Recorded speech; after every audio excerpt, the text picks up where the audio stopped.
We get told our entire lives that hard work will lead us to success. But in the corporate world, this is kind of a lie. If you want to get promoted and become a leader in your corporate career, you actually have to shift away from hard work and focus instead on developing relationships and becoming known to others as a leader.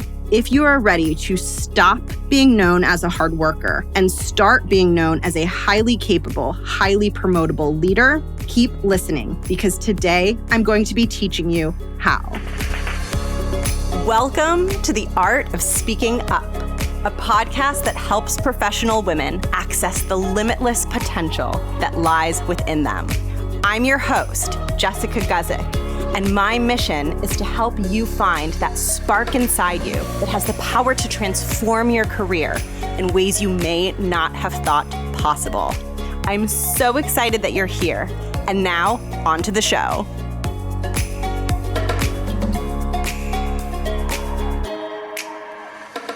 Welcome to the podcast. Thank you so much for tuning in. I am full of joy for today's episode because we're talking about getting promoted and the idea of women getting promoted and me helping women get promoted makes me feel really, really happy inside. So today's episode is for you if you want some strategic support and guidance to help you speed up your path to promotion. And I want to share a few words of encouragement to you before I get into the how-to and the steps of today's episode. And I just want to share that number one, I think it's good and healthy and awesome to desire a promotion, to want more, to want something big for yourself.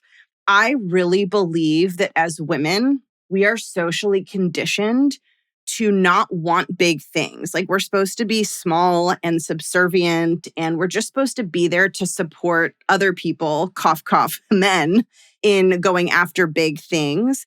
And I think sometimes there's like a teensy bit of stigma or shame that we feel when we have a big dream or a big desire.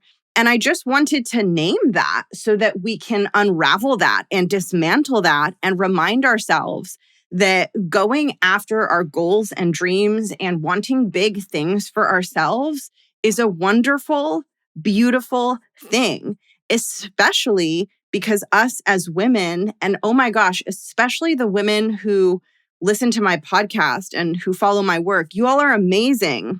But when I think about women wanting leadership positions, and also I think about the type of women that I've met and worked with who follow my podcast, you're such heart-centered, compassionate, empathetic women. And when you are in a position of leadership and you go after your dreams, that really benefits other people. You're actually also doing good in the world. So the first thing I want to say is it's good and it's healthy to want big things for yourself. You are not silly. You are not greedy. You are not self-absorbed. You are ambitious and you are a dreamer. And those are beautiful things, in my opinion.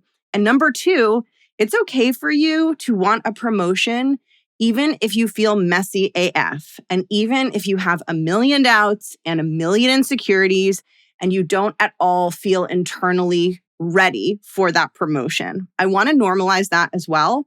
And I want to say, don't ever wait to feel ready. Don't ever wait to feel perfect. I never felt ready or perfect in my corporate career. Every up level I had, my brain freaked out and there were fears and doubts about whether I was going to be able to handle it, whether I could do it. I never let that impact my action. I never let that cause me to not apply for a job that I wanted or to say no to something that I wanted or not go after something that I wanted. I think going after things messy takes guts. I think going after something when you're a little bit scared and you don't feel fully ready, the courage that that takes is enormous. And I think it makes you not only more likely to succeed because you're going after the big things, but also I just think it makes you a total badass.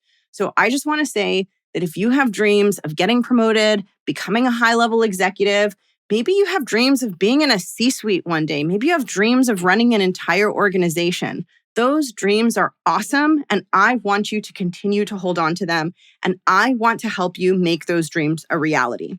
So in today's episode, that is my goal. My goal is to help you make a very important shift that is necessary to help you speed up your path to promotion. This is based on a pattern that I saw coming up with my clients.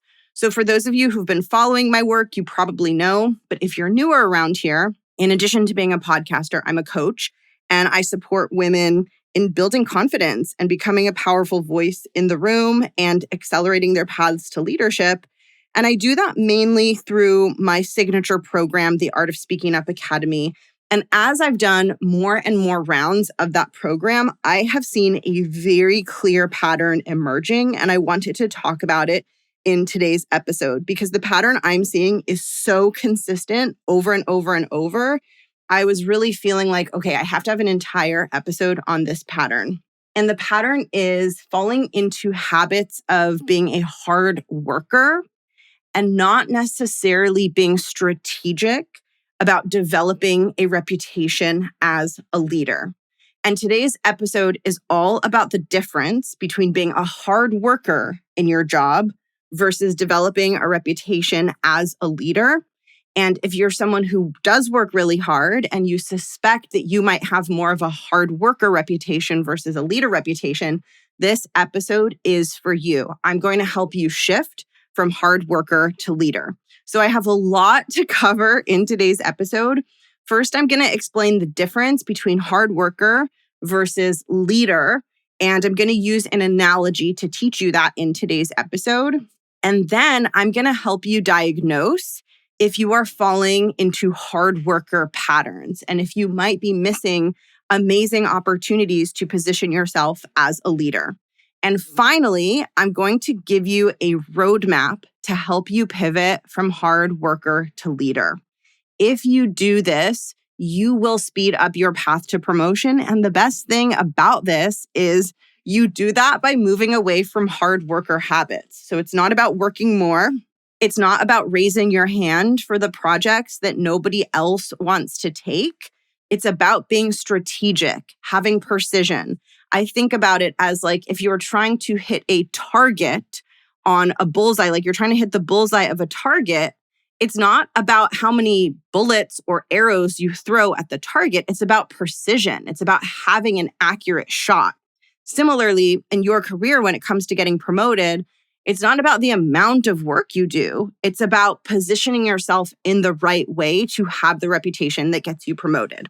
So let's get started with explaining the difference between someone who is a hard worker versus someone who has a reputation as a leader. And the way that I'm going to teach that in today's episode is through an analogy. So we are going to be using my friend Amy. I always use Amy in my analogies to explain the quote unquote incorrect way of doing things.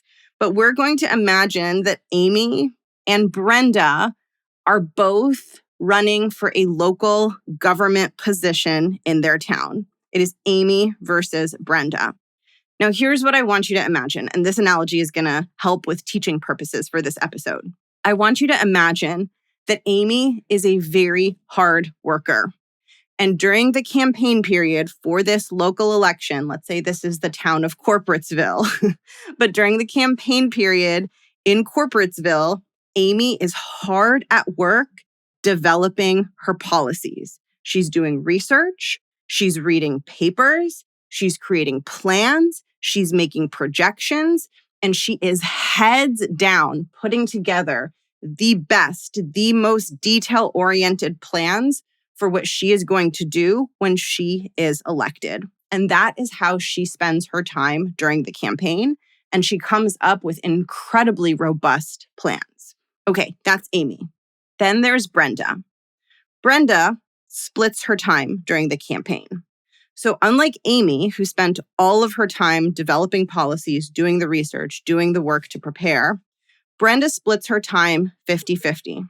She spends half of her time during the campaign doing what Amy is doing research, looking at papers, creating plans, making projections for what she's going to do when she's elected, and really doing the back-end work to have a plan for when she gets this position. However, she spends the second half of her time doing meet and greets and press events. So in addition to her putting together all of these plans and projections and research, she's spending 50% of her time going around town, meeting people, answering questions, and inviting the press to come and film her and ask her questions, and interacting with the community and shaking people's hands and hosting events where people can see her speak about her policies and where she can meet the people of this town of Corporatesville. So her time is split 50-50. Half of her time is working on policy, and half of her time is doing meet and greets and PR and interacting with the people who are her voters, the people of Corporatesville. Now, my question for you is, who do you think is going to win this local election?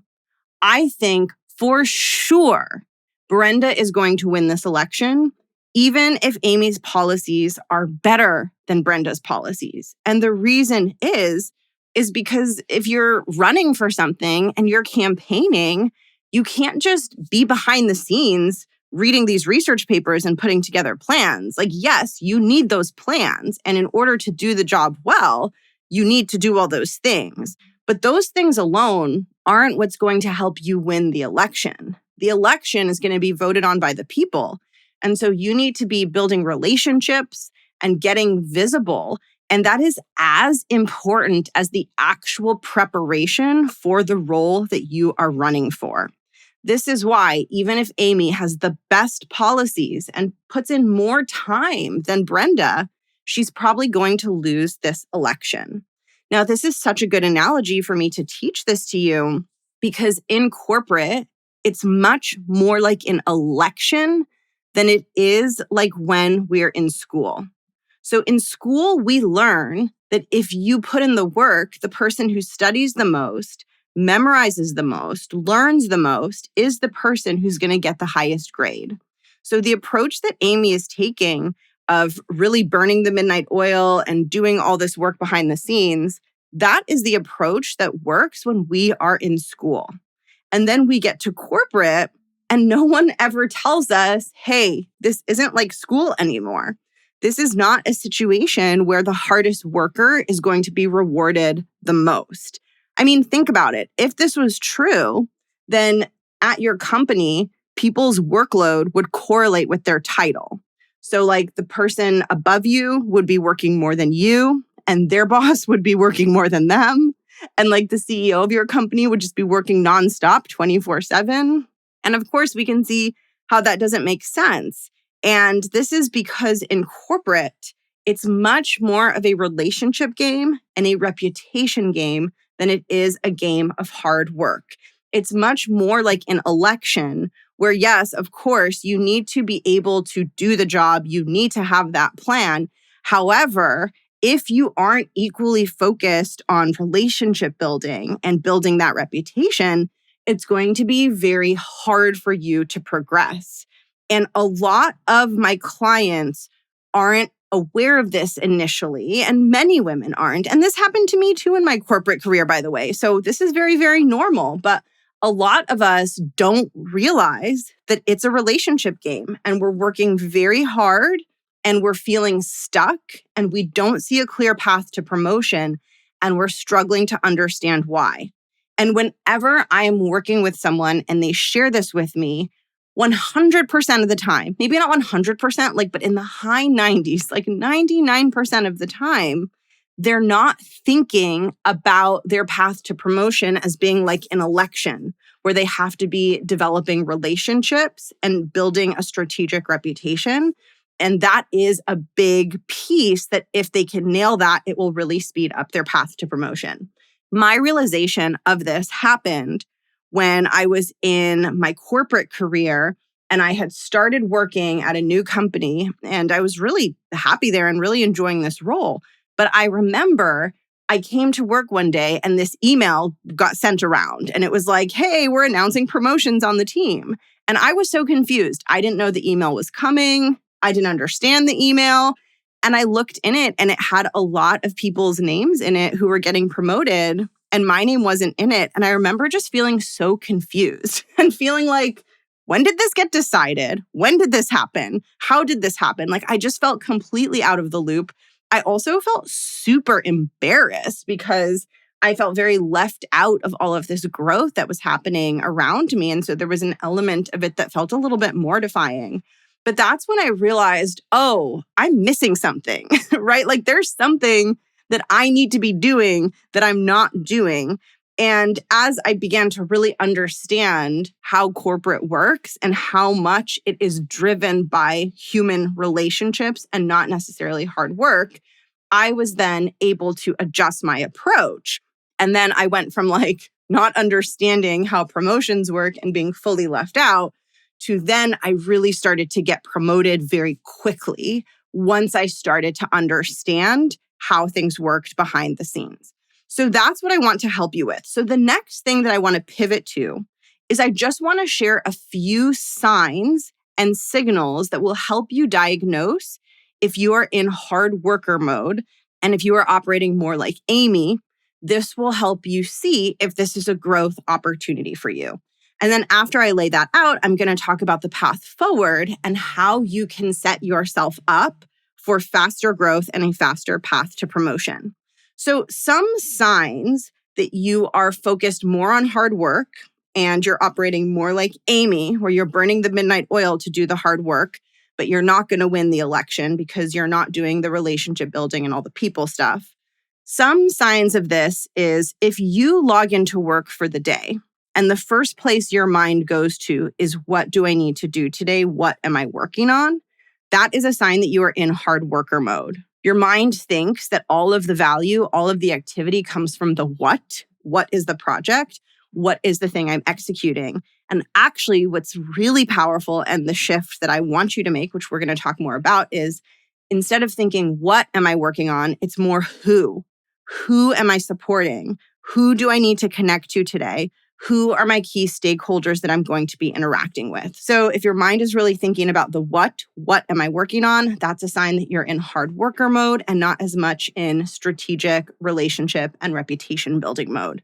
Another sign is if you're prepping for a meeting and your meeting prep is often a thought process of, what is this meeting about? What do I need to prep? What do I need to share in this meeting?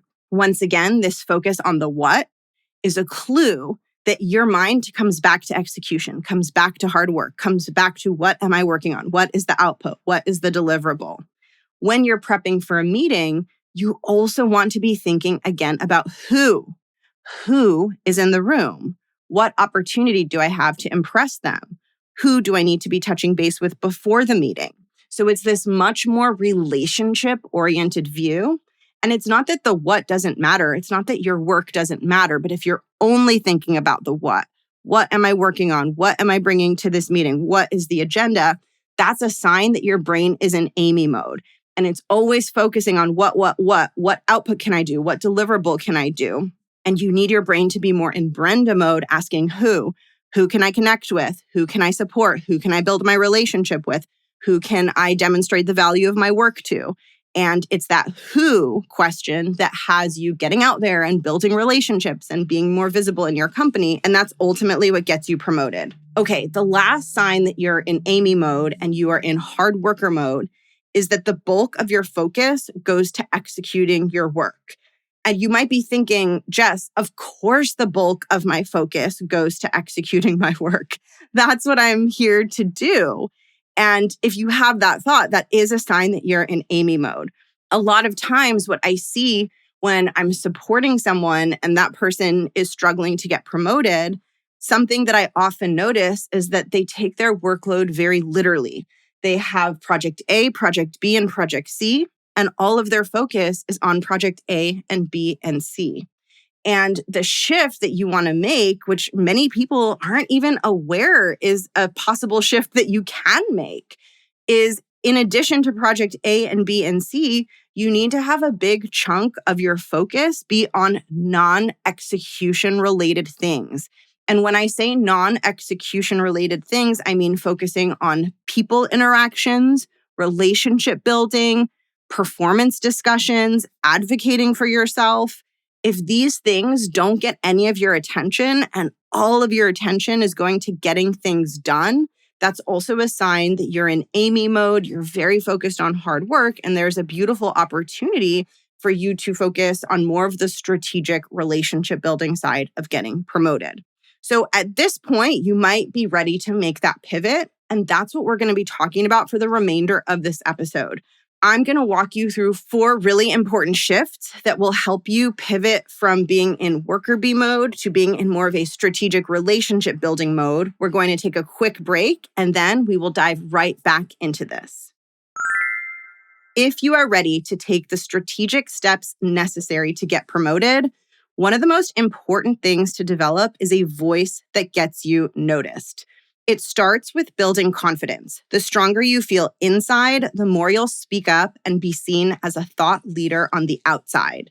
From there, you'll want to learn to refine your communication skills so you know how to sell yourself and the impact of your work in a confident yet classy way.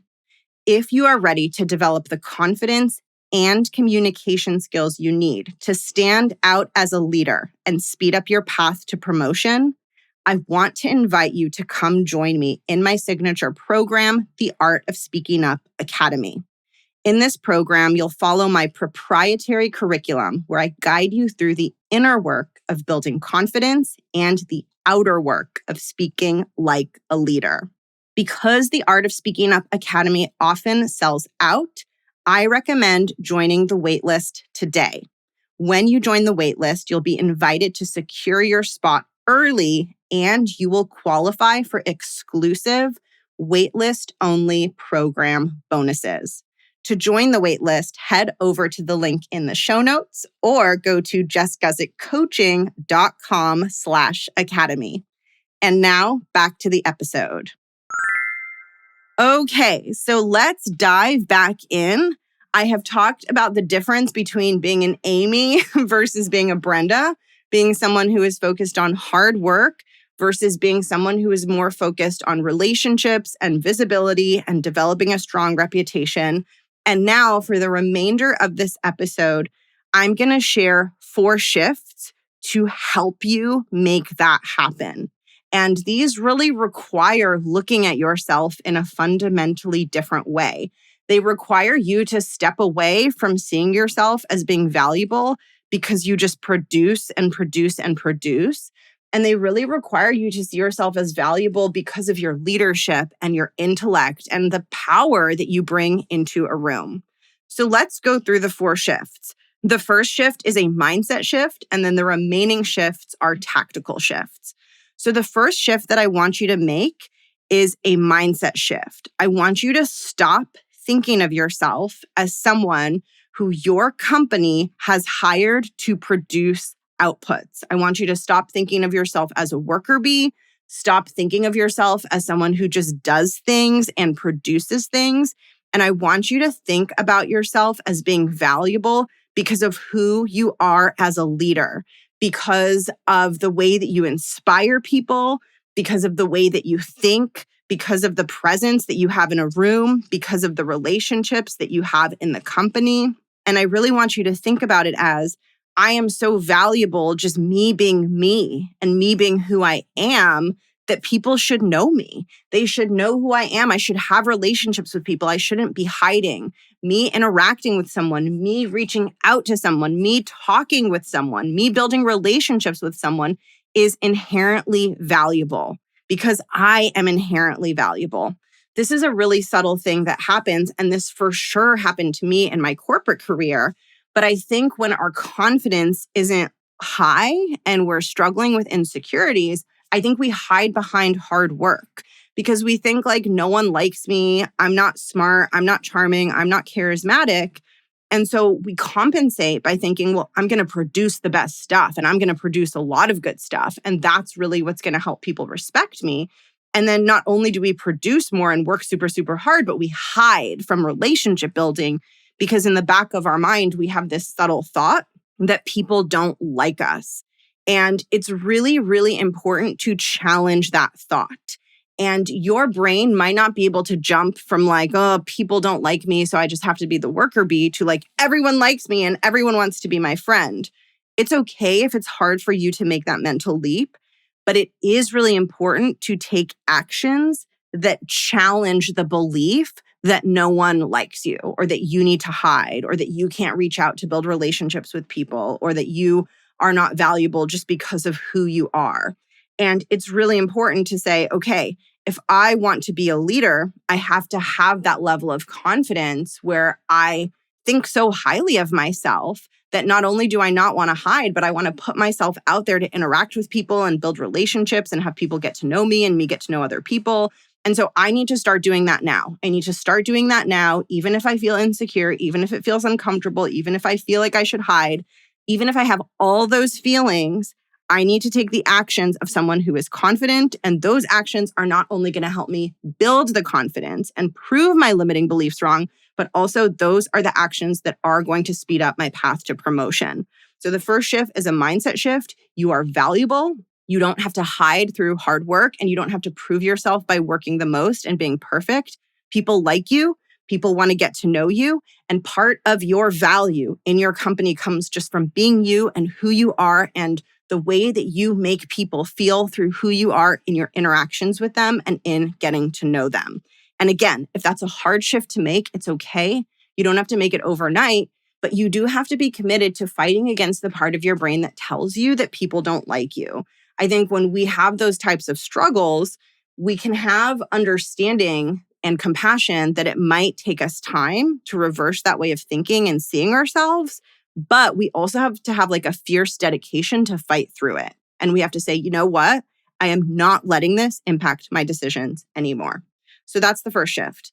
The second shift is so important. Please do this. Please. I'm begging you. I want you to do this so badly because this will change your whole career. I want you to list out all of your work streams. I want you to write down everything you're working on right now, every big project. And I want you to list them out. And then at the top of that list, I want you to add a new project, and it goes at the top because it's the most important. And the name of that project is relationship building. This is a project that will always be on your project list. It will never be complete. It will always be a priority. And it is as important as the actual work you do. So many people don't realize that relationship building needs to be an ongoing work stream. But remember, in the election example, who's going to win the election? Amy, who's working hard behind the scenes, or Brenda, who is spending 50% of her time building relationships with the people of Corporatesville? Brenda, right?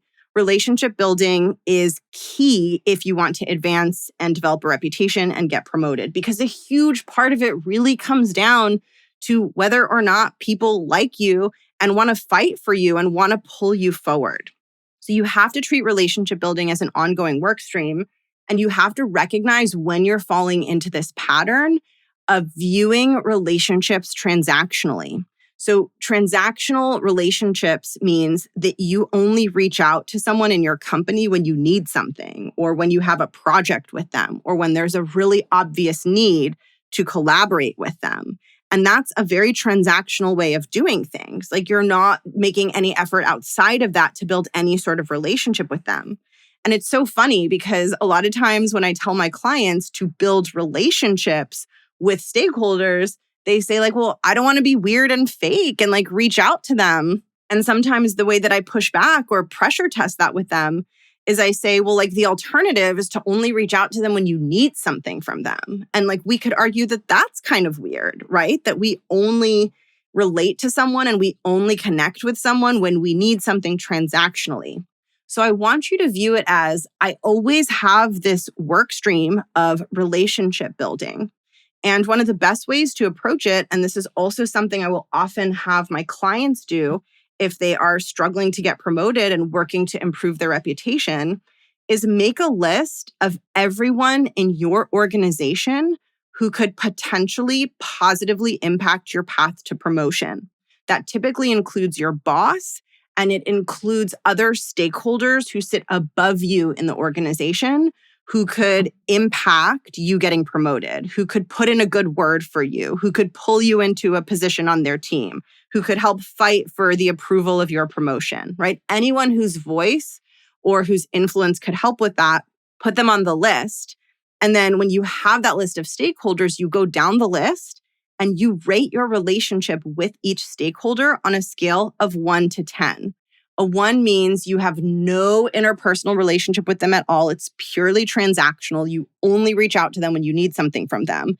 And a 10 is that this person knows you, you know them, they understand the work you do, you understand their priorities, you have a strong interpersonal relationship with them, you'd feel very comfortable asking them for a favor, they really like you, they could be a job reference for you. A 10 means it's a really solid professional relationship. And you can look at that list of stakeholders and look at the rating that you gave to each stakeholder. And your job is to say, okay, this quarter, I want to bump up all of these ratings by 1 point. So if I have a 7 out of 10 relationship with Bob, this quarter, my goal is to get that relationship to an 8. And this is really useful because this gets your brain out of that what mode, out of that mode of thinking, what am I working on? What am I bringing to this meeting? And into this who mode. Who can I build relationships with? Who are my key stakeholders? Oh, Bob. Bob is at a 7 and I'm trying to get Bob to an 8. Okay, what should I be doing? Now, you might be wondering how you build those relationships. And there really are only 2 ways that it looks. And yes, this can be awkward. This can be uncomfortable at first, but the more you do this, the less uncomfortable it is. And it just starts to feel normal and natural. So push through any discomfort. It's worth it. Trust me.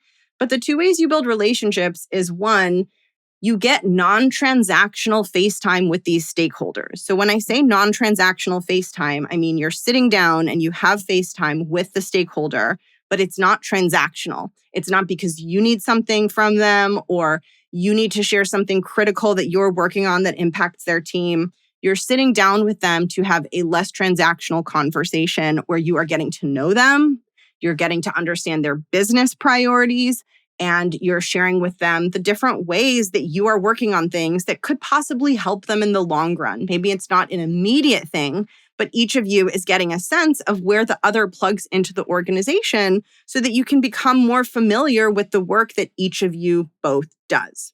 So that is the first way that you build relationships, is that you get to know people outside of the immediate, urgent, day-to-day transactional meetings and interactions. The second way that you build relationships is by what I call super serving. Super serving means that you are going one step above to really help this stakeholder, to really help them win. And the beautiful thing is that super serving goes hand in hand with developing that interpersonal relationship with them. Because when you get that non-transactional FaceTime with them and you chat with them about their priorities and you get to know them, that puts you in the perfect position to super serve them and really help them, because the more you know about their goals in general, the more that you will be able to find opportunities to really help them and add deeper value. So these things go hand in hand, and you should always be relationship building. You should always be getting to know your key stakeholders and looking for ways to super serve them. By the way, super serving them doesn't look like working harder and putting in more hours.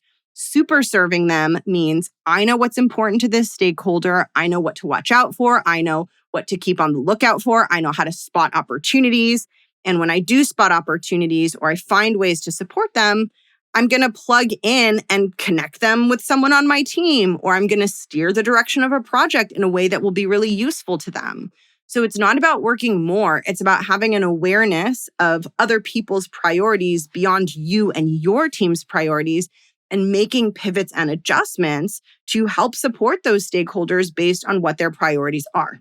Now, I just want to mention that for relationship building, I have a free resource that will help you do this.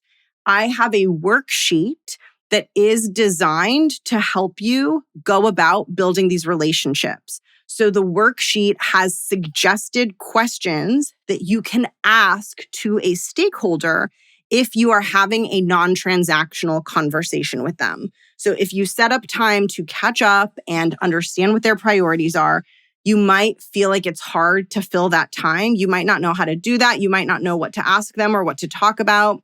This worksheet guides you through some of the key discussion topics that will help. And this worksheet is actually pulled from the Art of Speaking Up Academy workbooks. So the Art of Speaking Up Academy is my coaching program. And I pulled this section from one of the Art of Speaking Up Academy workbooks, and I offer it as a free resource. I'm going to link it in the show notes. So check out the show notes for instructions on how to find this resource. Now, before I go on to items 3 and 4 on the list, I just want to quickly talk about how this relationship building will help you get promoted. It's not a situation where you're going to build your relationship with Bob on Monday, and then on Thursday, you're going to ask your manager if you can get promoted. And then on Friday, your manager is going to call Bob and be like, what do you think about her? Do you think she's ready? And Bob's going to be like, yeah, she's great. It's more like you're going to plant seeds and you're going to build relationships with lots of different stakeholders. And some of those seeds are going to blossom into situations where that stakeholder ends up advocating for you because they like you and because they feel connected to you. And we don't exactly know when that's going to happen, how it's going to happen, and which is going to be the particular stakeholder that really helps us get the promotion over the line. So it's not like a calculated thing. It's more like we are building relationships overall because that's good for us and that's helpful for our stakeholders. And when we do that, that will come back to benefit us at some point. We don't always know how, but the more people who like you in an organization, and especially the more people at a high level of seniority who like you in an organization, the faster you will be put on the table when a leadership position pops up. That is just how it works. So much of getting promoted comes down to the fact that companies have a lot of qualified candidates when a leadership role opens up. It's not like there's a scarcity of candidates where it's like, oh, this leadership position opened up. Too bad we don't have anyone skilled enough to do it. It's more like this leadership position opened up. 57 people want it. And that doesn't even include the people outside of this company. How are we going to figure this out? And so you can see then why the relationships would be the tiebreaker, why the relationships would matter so much, because a lot of people want these positions.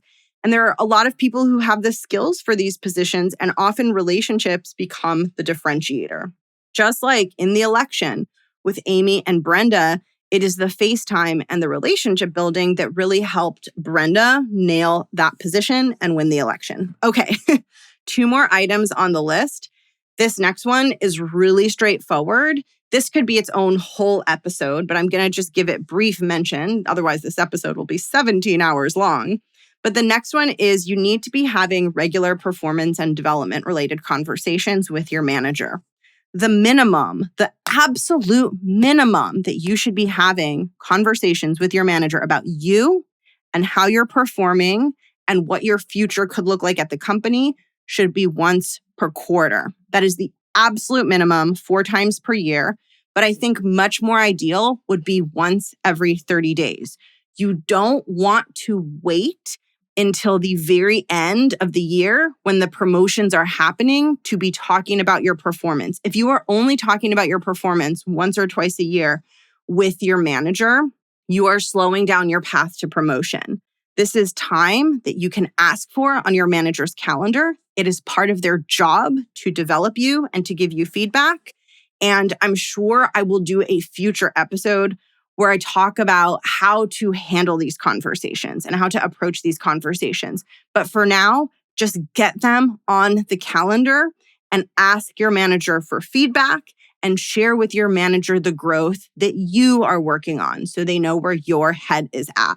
That is a great starting point. Okay, the final item on the list, this is something that I work with my clients on quite a lot, is to learn to sell the benefits of your work. So there are 2 ways that we can talk about our work. We can just explain what it is. Here's what I worked on. Here's what my team did. Or we can sell it. When we sell it, we go beyond just talking about the work and we sell the impact and the benefits of the work. And we talk about how our work is helping our stakeholders, how our work is helping the company, and all of the good things that our work is creating. This helps us be perceived more as a leader. When we don't sell the benefits of our work, people just see us as a hard worker. However, when we sell the benefits of our work and we talk about the impact, people immediately view us as more mature, as being a stronger leader, and they associate us with creating greater value within the company.